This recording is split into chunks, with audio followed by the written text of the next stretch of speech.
So why do so many senior golfers struggle with contact with their hybrids? They top them, they chunk them, they're all over the place. I'll give you 3 reasons. Number 1 is they don't understand proper ball position. Number 2 is they don't understand that the finish with a hybrid is actually a little bit different than it is with an iron. And number 1 is they don't understand that they need a longer backswing. I got a fix for all 3 of those. A hybrid is one of the best clubs in the bag, especially if we know how to hit it. And it's a club you probably are hitting a lot, but it's designed different than an iron.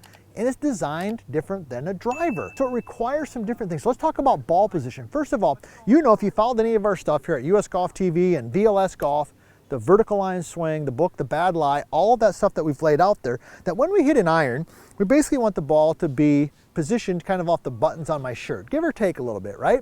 And when we hit a driver, it's more off my lead shoulder. With a hybrid, okay, so kind of where the logo on my golf shirt is. So how can we find that position? So what I want you to do is just go ahead and put your feet together, okay, and position the ball kind of in the center like that, and place your hybrid. I've got my MaxVert hybrid, but place your hybrid kind of, you know, right behind the golf ball, and then just take a step towards the target, maybe 2-3 inches, and then take a little pretty good step away from the target. So whenever we're getting proper ball position, we always start with our feet together and the ball in the center, place the club behind the golf ball, all right?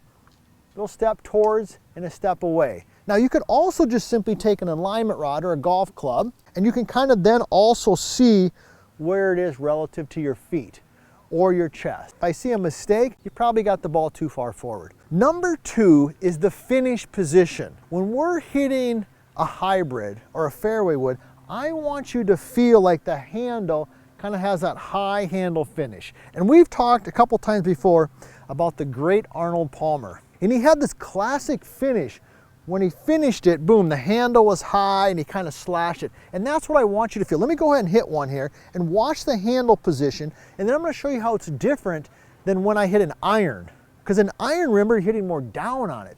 A hybrid is kind of that in between. I'm not hitting up, I'm not hitting down, I'm kind of glancing or grazing the grass. So here we go. I got my proper ball position. Now I'm going to give it that high handle finish.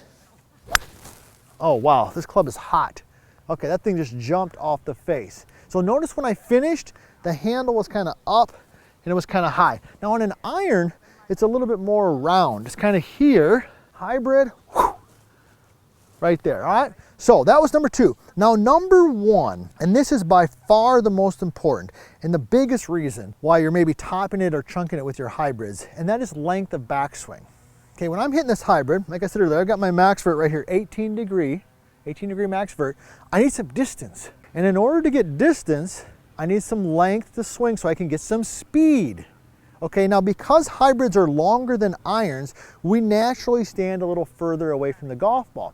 Now the thing you got to watch out for, and this is one of the big parts of the vertical line swing, is that when you get too far from the golf ball or further away from the golf ball, the swing naturally wants to work more around. Okay, now when my swing works around, notice from the front view right there, it's very difficult for me to get any length to it. Versus when my swing works more straight back and up, look how high that handle is. Remember the high handle finish, the Arnold Palmer finish? We want the same thing on the backswing. We need some length, because with length of swing comes time to generate some club head speed. So let me show you the difference here again. So this would be the bad way, low and around. So there's no length to the swing. So I got to really accelerate on the downswing to try to get any speed. We pull up, we top it, you name it, all bad stuff. But if I can get that swing working more back and up, here we go. I gotta get that proper ball position, all right? Nick's gonna give me a thumbs down on that because I'm just jumping in there, right? Get that proper ball position, logo on the shirt. Okay, I'm gonna get some length now. I want you to notice where my club travels. It's here and then it's up. Here and up with the Arnie finish. Oh man, I love the hybrids, all right? That is, I got the thumbs up from Nick. That there, my friends, is how experienced golfers or any golfer can start hitting their hybrids better. Now that you know how to hit your hybrids better and your contact is better, let me show you how to actually aim your hybrids in this video.